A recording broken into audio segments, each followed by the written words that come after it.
Ponle una pista, una pista. Ah, pero ponle Beto Cantinflas. De Roberto.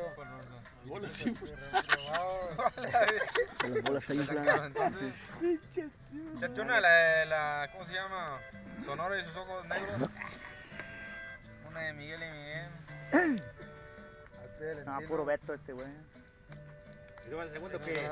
Una cruz de madera de la más corriente. ¿El segundo qué? Sí, ¿O cuál? o la que quieras. No me la sé, es que no me sé ni una, pero ahí te la voy ahí capeando. Si fuera una de esas, no, hombre, qué chulada. Pero es que no te sabes ni una de esas. Boleros casi no. De Ramón Ayala ni una. Luego me enculo y... Ese es Tony. Ese es Tony Saucedo.